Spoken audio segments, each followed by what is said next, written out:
Good morning. My name's Leah Bryant. I'm from UniSA Creative at the University of South Australia. I'd like to acknowledge and pay my respects to past, present and future traditional custodians of country, and where I sit today, the Kaurna people, and their connections to land, sea and community. Welcome to our event, the launch of Taking Stock. Thank you for joining us to celebrate Taking Stock, which is a culmination of research and collaboration with rural communities and farmers. As we move through components of the event today, if you have any questions or comments, please place them in the chat, and my colleague Miriam will endeavour to answer as many questions as possible or provide you with our Taking Stock email for discussion after the event. So what are we going to do today? I'm going to scroll through the website and show some of the resources that we've co-created and introduce our guest speakers. So our speakers today will be Mr. Steve Matthews from Riverina Bluebell. Then we'll show the film made by Rob Lang alongside Riverina Bluebell and myself, and then turn to Professor Craig Batty, who's Executive Dean at UniSA Creative, to say a few words. Then it's back to me again to discuss our aspirations in relation to further developing the research and this site. So first of all, and importantly, I'd like to thank the many people and organisations that contributed to this research. Excuse me for a moment while I work through my list. The success of the community that we're growing that tailors suicide prevention to specific groups of people, and here men in farming, is made possible by collaboration with mental health and agricultural organisations who funded the project, this national project. So I want to give specific thanks to the Department of Primary Industries in New South Wales and Primary Industries and Resources South Australia, the Department of Agriculture Victoria, which is part of the Department of Jobs and Precincts Victoria, the National Mental Health Commission, Wellbeing SA, the Office of the Chief Psychiatrist SA, Country SA PHN, Queensland Mental Health Commission and Superfriend. So as you can see by that list, we were very well supported nationally in relation to undertaking the research and providing the rich resources that make up Taking Stock.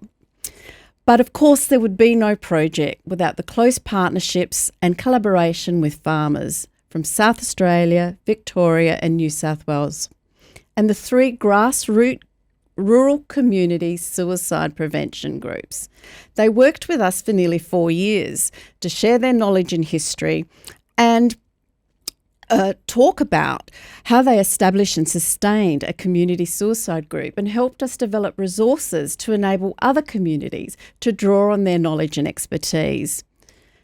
I want to give them an enormous thank you. Thank you for being with us for that length of time, and thank you to each one of the members of those groups for all you've done to support the research and produce these co-design outputs to support other people in rural Australia.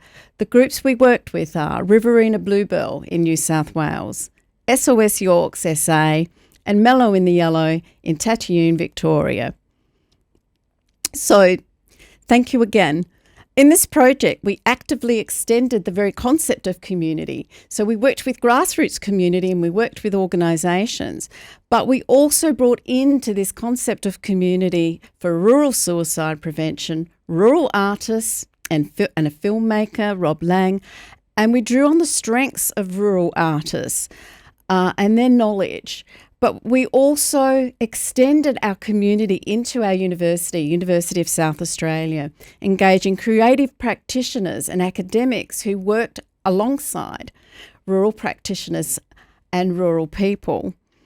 And I want to thank all of those who provided their support to create the tools that we're going to launch and share with you today.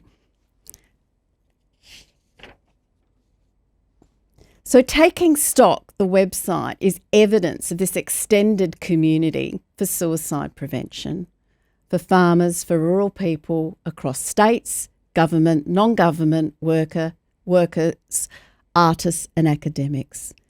Taking Stock is evidence-based. So we built Taking Stock from research which put front and centre the lived experiences of men in farming and the lived experiences of community groups. Taking stock houses the knowledge that we gained from the research from interviews with over 50 men in New South Wales, Victoria and South Australia, with interviews from key stakeholders in the regions of the research, and of course with working closely with Riverina Bluebell, SOS Yorks and Mellow in the Yellow, grassroots community suicide prevention groups. The final report, which outlines our key findings and processes for co-design, can be found on Taking Stock, and I'll show you that shortly. Now I'd like to open the website and give you a bit of a tour. Just a quick tour though. So everyone should now be able to see the first page. And I'm going to gently scroll down.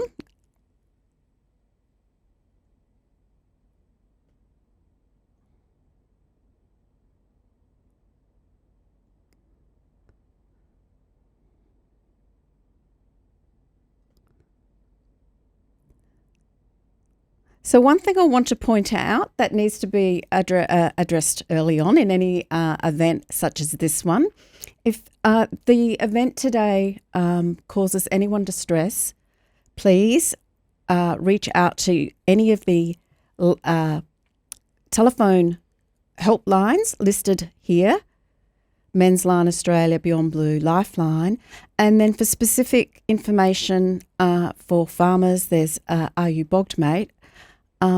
So please look at the supports that you can turn to from the web page. Now, I'm going to click on resources and show you a little bit in terms of some of the created materials. So, the first page of resources is a call to action. It's activate your community. And as you can see, and as we reiterate across the webpage and in terms of our research, this is work that is made by rural communities for farmers. So we ask you to get inspired and activate. And what we do to help people get started is have a series of resources that can be downloaded. And I'm just going to show one or two today. So the first one, the power of local service providers. I'm just going to click on that.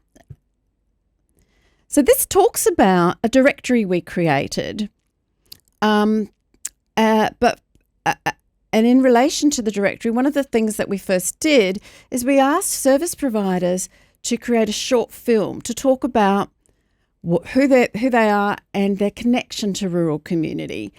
And what they can do to help farmers. This was a way to build connections between community and providers and farmers and providers to break down a barrier associated with clinical help and really show service providers as people who live in rural areas and love living in rural areas and have a passion for working with farmers.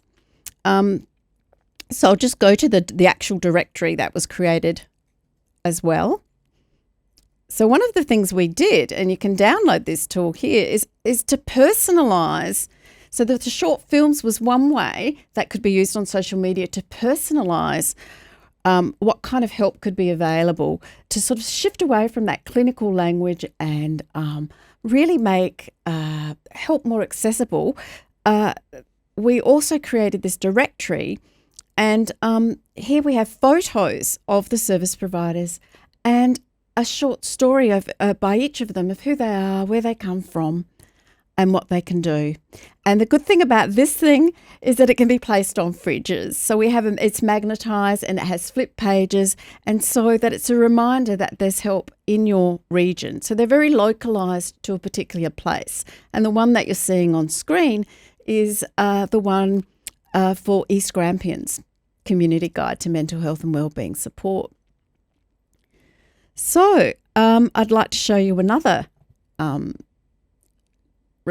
another resource, and we've given this a kind of heading, Let's Reach Farmers. And the reason is this particular resource was created to link farmers to mental health services in a way that would be unobtrusive, but also easily available in places that people frequent. So we created with Tatioon, Mellow in the Yellow, these coasters. And as you'll see, there's a wonderful illustration by a UniSA artist of a working dog and a caption. And then there's this bar map below it. And you, again, see a farmer, truck, dog. And what we have under the coaster is a QR code that takes you directly to a mental health resource in that region. So the coasters are being placed in that region in local pubs and clubs, and they're given away at events. And we show you here how you can download what we've created and create your own.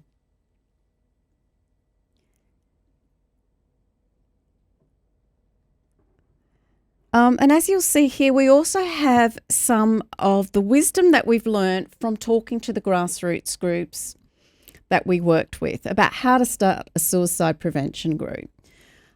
Because what we learned was that many people across Australia were starting suicide prevention groups, but often wanted to get some information about how to go about doing that. And one of the core issues, of course, that we wanted to address in this research and on this site was how to link people to other groups. And so you'll see here on the screen River in a Boo-Boo, SOS Yorks, Mellow in the Yellow, and Mentally Fit EP, who's another group on Eyre Peninsula that we included in some of the resources because they have a different model of working. Each group has a different model of working. And so this resource here helps people to work through how to begin a suicide prevention group and learn from the other groups. And also those groups can be, their Facebook pages and information can be found through clicking on this website. I now want to move to library. There are many more resources, as you can see, and you can look at those at your leisure. But I want to now move to library. And in the library, we house stories of farmers and communities. And we start with a series of textual or written stories, which we worked with SOS Yorks to create. And these are about Joe. So Joe's a fifth-generation farmer who's married and goes and lives on his family farm, has 2 children. And we go through his journey, but his journey is the journey of many men in farming. So we created these stories using a compilation of information from all of the interviews that we'd undertaken. And so we see Joe move through understanding that he has something happening to him, and what that is. He's coming to terms with something's going on in terms of his well-being. And then, we work through a narrative arc that takes us to Joe understanding that he needs peer support, needs to talk to someone, how he goes about that. And he needs other sort of supports, clinical support, and the kind of pressures that Joe's under in terms of what farming is about and the joys of what farming is about. And then we get to Joe's experiences of starting to recover. We also house on our site 4 very beautiful films, one of which we'll watch a little later. And so we've called them Community Matters because they're about the suicide prevention community groups. And we'll enjoy showing those to you shortly. We also have one which is about a rural music festival for suicide prevention.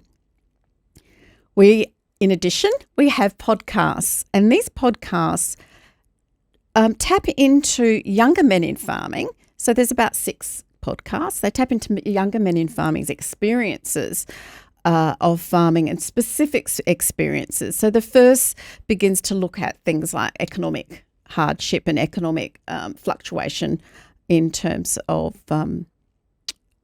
debt and crop. And then we talk to others who talk about succession planning, for example, and injury after farming. And we talk to farmers who are involved in regeneration of land. So the library houses a whole series of resources that are there that can be used at community events. So this is why these are here. These are here for individual farmers to listen to or watch, but they're also here for you to download what's useful to you to hold at a community event, including the Joe stories, to start to get conversations going. Finally, we also have, of course, what's very important, a support page. And I'll scroll through that, and that tells you a little bit about the groups we worked with and how to access their websites. It gives other information on farmer health.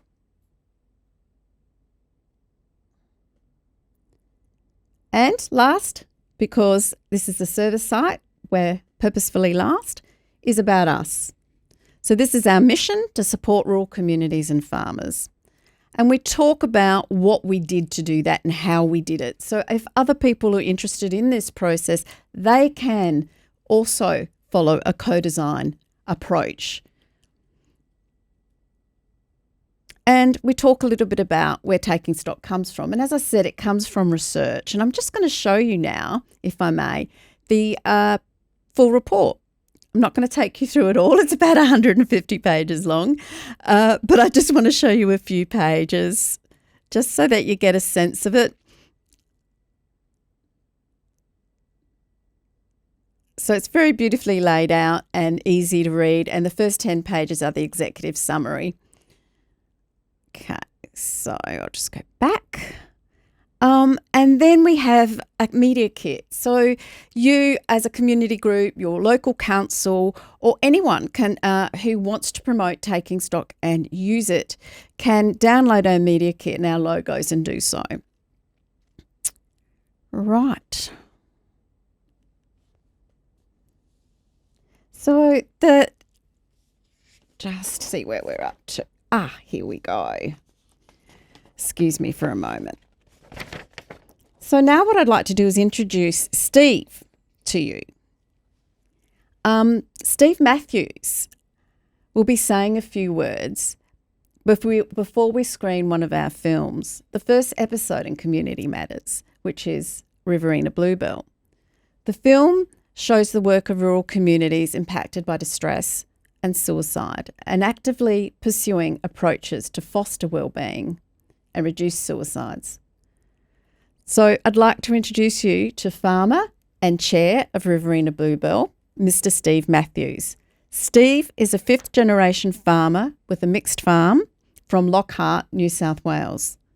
He's been chair of Riverina Bluebell for the past 2 years, and prior to that was vice chair for 6. He joined the group due to lived experience and has given and continues to speak about his experiences around the Riverina and central west of New South Wales. I'd like to turn to Steve now, please. Thanks, Leah. Firstly, congratulations to Leah, Rob, and everyone else involved in this website. I had a look through it. It's very comprehensive, it's very easy to navigate, and it's got some terrific material.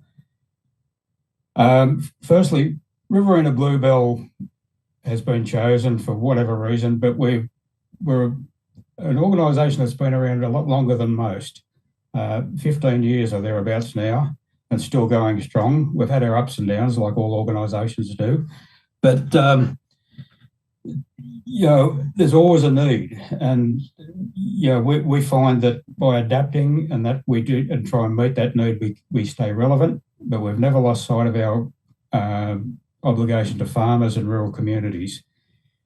Our missions have been pretty simple, is to awareness of good mental health and remove the stigma from mental illness, so that people will actually speak about it and talk to somebody and get the ball rolling towards their own recovery. And hopefully, if we do have some success, then we can prevent some suicides. Farmers live in a different environment to most people, live and work in a different environment. They spend a lot of the time alone, working alone and in isolation from communities for long lengths of time. They have economic pressures, weather pressures, and all the other pressures that everyone else has, and sometimes they can get pretty bad.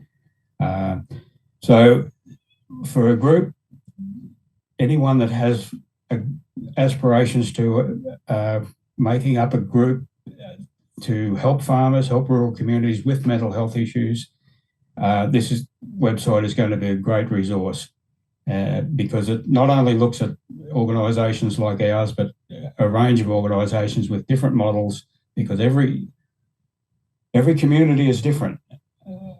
So your group has to tailor to your own needs and to your own people in your own community. And what I do suggest is that if you look up go through all these resources that are here available now, contact whoever you need to do if you're looking to create an organisation, but please do not wait for a tragedy. Most organisations and events are born from tragedy, and that is a problem in itself.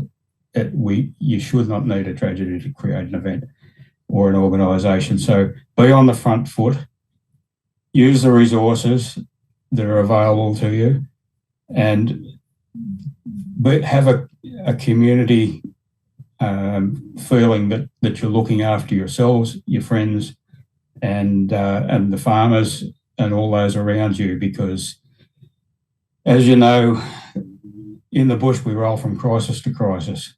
We have our good times, but we have bushfires, we have floods, we have all sorts of economic impacts.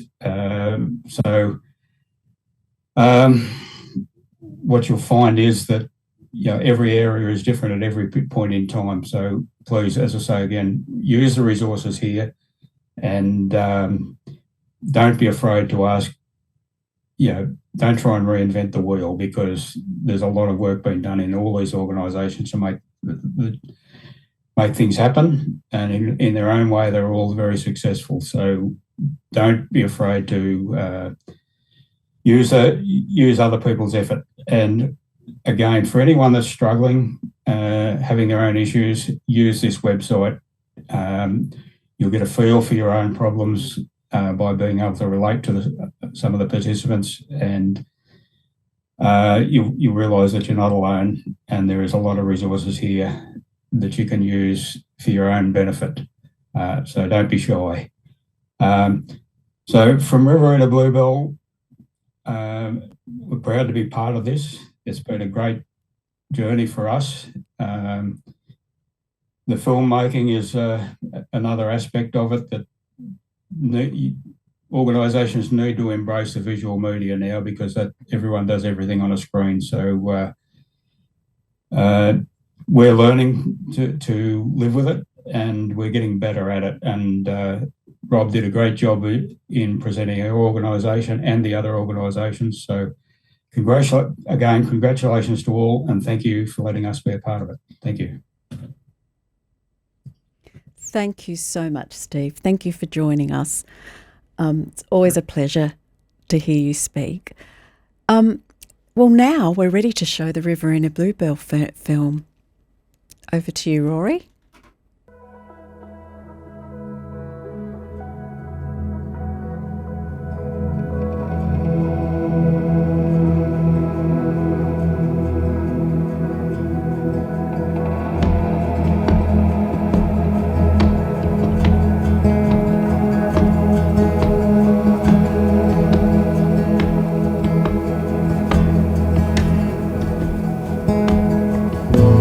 I'm a born farmer. I was born from a farming family. I was driving around the ute since I was a little kid, and it's all I've ever wanted to do. I would have to say that when I was crook and not travelling very well, I hated my farm. I felt that it was the farm that was causing me issues, and perhaps I needed to get rid of my farm. I also knew that if I sold my farm, I'd be like a ship without an anchor, and I'd get lost in the world and probably may not have survived my mental illness. And when I finally got my help, I recognised that it was the farm that actually looked after me. I'm Chris Wilson. I'm a founding member of Riverina Bluebell.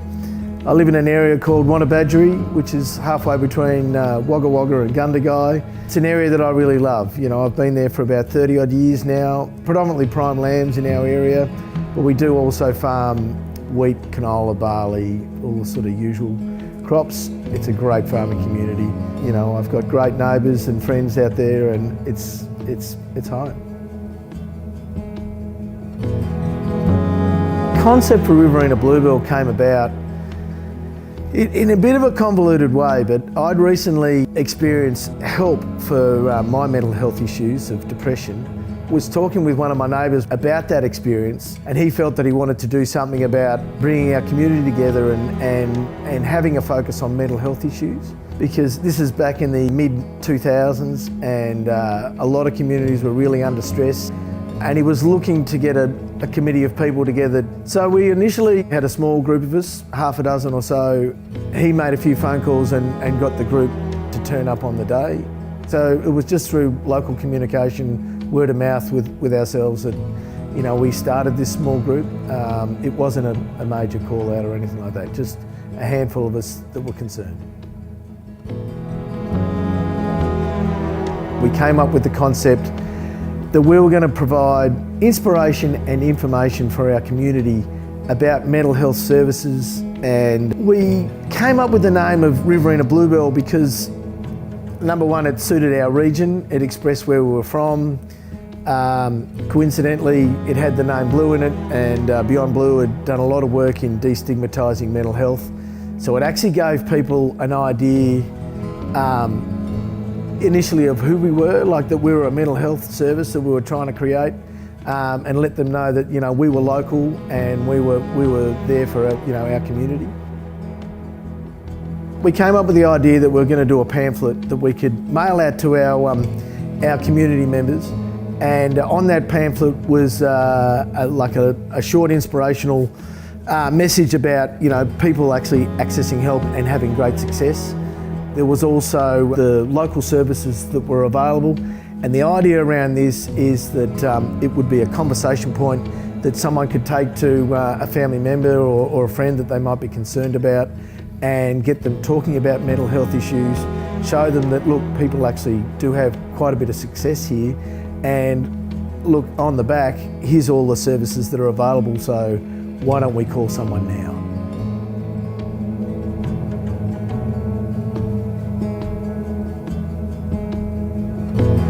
Initially, when we started our little group, you know, naturally we had no funding, and we canvassed a lot of our local businesses. We hadn't had any runs on the board at that stage, so it was difficult to actually get money. There's a lot of pressure on businesses to support community events. So, and we were just another one approaching the same people who get approached all the time. And as luck would have it, the CWA had been given a large amount of grant money, and they're a tremendous community organisation right throughout the country. And they gave us $3,000, if I remember rightly, and that was enough money for us to get our initial printing done of our original idea of these A4 cards that went out to the community with our first, you know, Riverina Bluebell brand on it. That was our key success to getting started, for sure.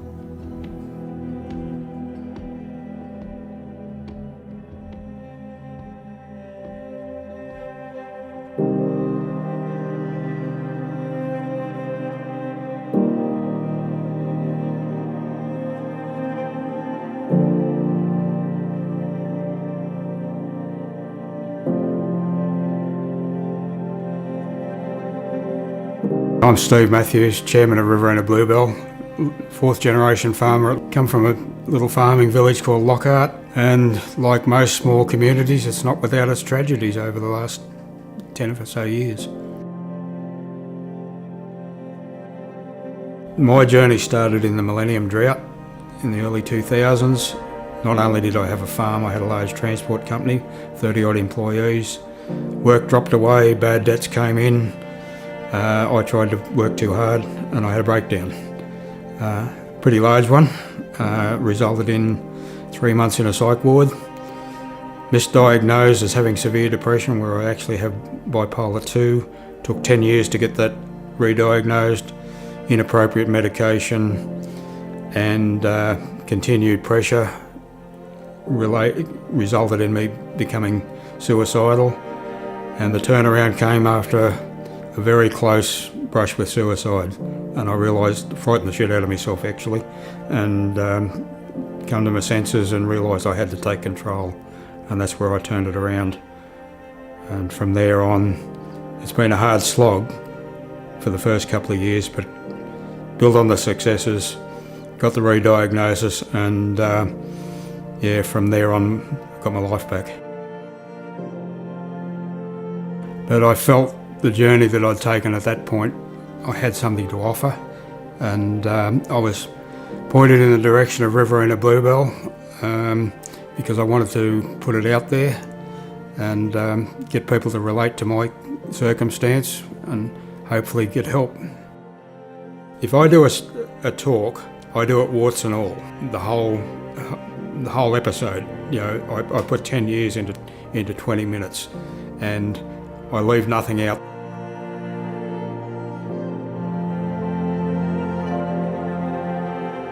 You have to be upfront, factual, and to the point that you can't pretend that it's not there. It's the whole journey, the good and the bad, and the roller coaster that goes with it. Because if you don't put it out properly, people will say, yeah, that's half the story, or yeah, no, that's not me. But if you do the whole lot, people will say, yeah, that's me, and that's what makes the difference. Our group is held together by a passion for what we do. A lot of us have been personally affected. Directly about a dozen people are involved with Riverina Bluebell. We've got a range of ages from 70s down to probably 40s. A few ex-farmers, a few current farmers, people that's in the service industry. Got a couple of professional people as well, accountants, and so we've got a pretty good mix and a lot of a good skill set mixed through the whole organisation. Bluebell's meetings are held monthly in an evening because we find that most of our members can get there rather than interrupt their day. If something important comes up, we do an email meeting to resolve issues, but most stuff can be dealt with monthly. Usually takes about 2 to 3 hours when we've got a full agenda.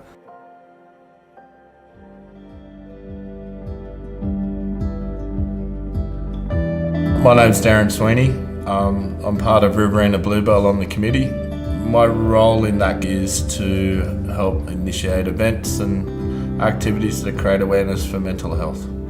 I was invited by a friend who asked me to come and thought that my abilities might be able to assist Riverina Bluebell. She knew that I had my own struggles at times and had a fair understanding of mental health. Also being highly functional ADHD and very creative with advertising and marketing in my previous roles in business, I thought it was a good way to be able to donate my time and efforts and know that we could achieve something good.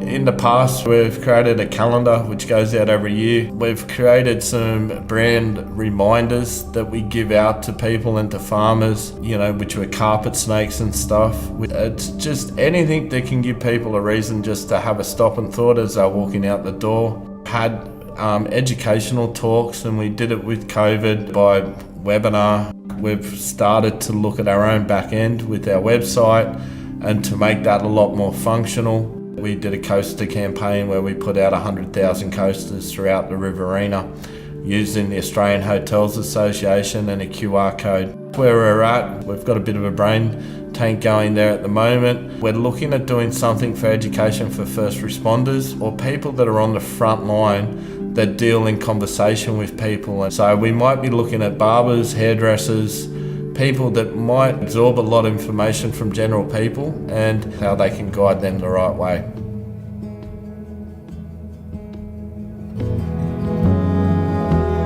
I'm Phil Moroney from Temora, New South Wales. I'm a mixed sheep and cropping farmer, also a sheep shearer, and play a bit of country music. I lost my dad when I was about 8 years old, which knocked me around a fair bit with grief. Struggled for a fair while after that. Also just become fairly withdrawn through my teens. Took flight in a lot of social situations and just was diagnosed with generalised anxiety and depression. It did lead to insomnia as I got a little bit older, just unhealthy levels of anxiety. I was then hospitalised, medicated, had to find some paths to get better. I just had to learn some strategies to overcome that sort of thing. The strategies that worked for me with anxiety mostly were just being aware of your five senses, some steady breathing exercises, slowing things down a bit, distraction, noticing nature and that sort of thing.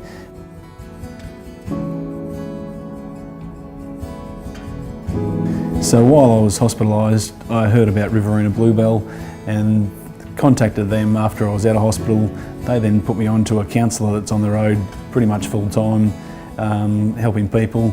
From then, I then was able to sort of claw my way back to good mental health. I think Bluebell's special because they're just everyday people with lived and professional experience. They're a phone call away, and from the phone call they can put you in contact with services available in your area. They'll also check in on you to see how you're going if they're concerned about you.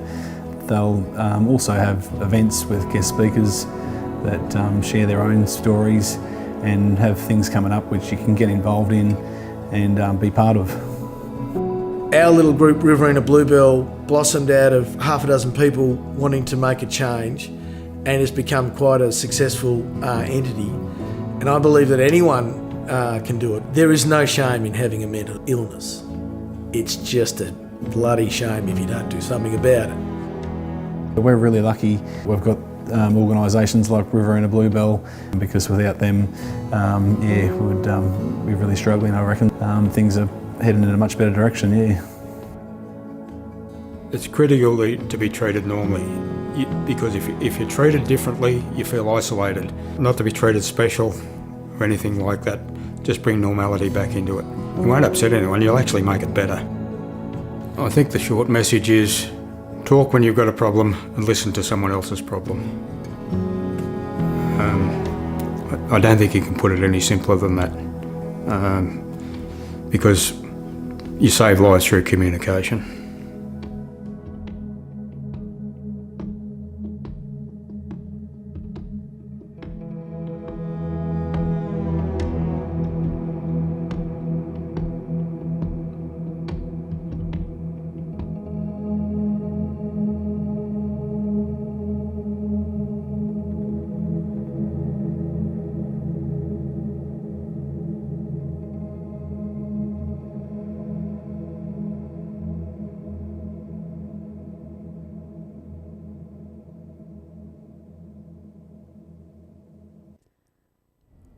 I'd now like to introduce you to Craig Batty.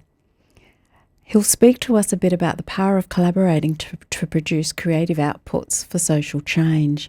Professor Craig Batty is Executive Dean of UniSA Creative, one of 7 faculties at the University of South Australia, which focuses on creative and cultural practice and using creative methods to explore and solve the issues facing us all today. With a background in screenwriting and script development, Craig has led much of Australia's scholarship on creative practice, research and creative practitioners in the university sector,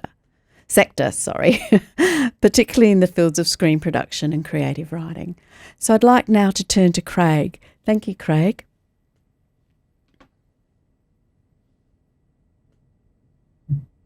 Thank you, Leah. There I am. Thanks. First of all, congratulations to everybody who's been part of the project. It's really important work, of course, and also the way that it's been co-designed and presented is really powerful. So congratulations to everyone who's been part of it, and also to Steve for being a central figure in the work and also talking to us just previously. So I'll just say a few words around what we're trying to do here at University of South Australia, in particular UniSA Creative, which, as Leah mentioned, is one of 7 faculties within the university. Now, you might think with the name of Creative that we're predominantly looking at educating and training the next generation of creative practitioners, artists, filmmakers, writers, etc. And we are doing that. But as importantly, particularly in our research goals, we're actually bringing together our creative practitioners and our creative academics with research topics, research themes, research communities, so that they can use the creative practices that they're really good at to help look at challenges and problems that we face in the world in different ways. And also, as we'll hear more about in a second, co-creating and co-designing different approaches to doing research. So yes, we're looking at who are our next creatives, but also how can we use creative ways to understand the world that we live in and explore research themes, topics, and in this case, kind of global and local issues and problems that we all face. So Leah mentioned, and it was, I think Steve mentioned as well, this idea of co-design. So one of the strengths we have is what we call co-design, which is not just academics coming into a research area or a research problem or a community in this case, and basically telling people how things should be done and kind of doing research to them, but more bringing community participants, whoever's involved in the topic, subject matter, into the design process so that you can actually co-design how the research should be undertaken. So really thinking together about what people would like to get out of the research, what would be the outcomes, what would be the ideal situations at the end, and also what are the best approaches to doing that research together. So really that collaborative way of working, and often that does bring in creative methods. Sometimes it's using creative methods to understand the research problem, to understand how people are feeling about certain things, in this case, mental health and suicide. So using creative ways to get to the nub of what the problem is, but also then using creative ways and creative mechanisms for undertaking and producing research outcomes. So in this case, we've seen obviously a really rich resource, which is the website, which is lots of resources in the website. And I guess if you think about what the website is doing, and if you visit the website after today, you'll see that a lot of what the project is doing is using story and storytelling as a really powerful way of understanding the topic, but also empowering people to kind of see themselves in the space and also reflect on their own experiences. And so I think the power of story can never be underestimated, in my humble opinion. But in this project in particular, it's become quite central. So I think the website is, I kind of see it as like a living archive. It's not just a static thing that you can scroll up and down, but it has resources which are live and embodied. It also is a way for participants and audiences to kind of take part and become part of the resource, so that it becomes this, like I said, living archive.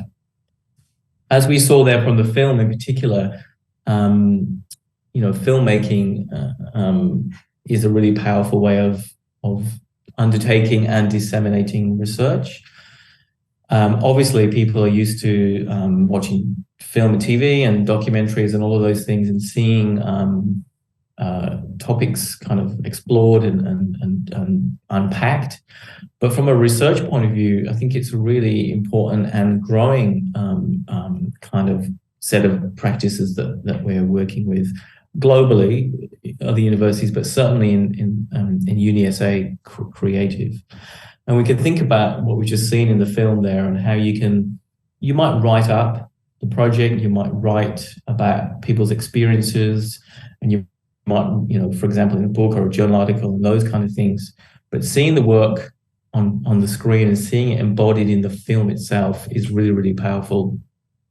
And think about not just the content and what people like Steve was saying, but also think about the style and the tone and the feel of the film, and how all the kind of filmmaking techniques were used to kind of really give a particular, almost like an embodiment of how we feel about the work and how we feel about the subject matter.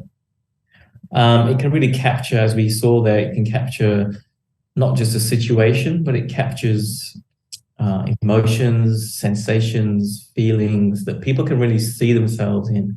It gives real, concrete, lived experiences of the subject matter, which are very, very different to just reading things on the page, particularly if it was academic writing. So that this is what we're trying to do in our faculties, try and bringing in alternative methods for undertaking and communicating research for stronger impact.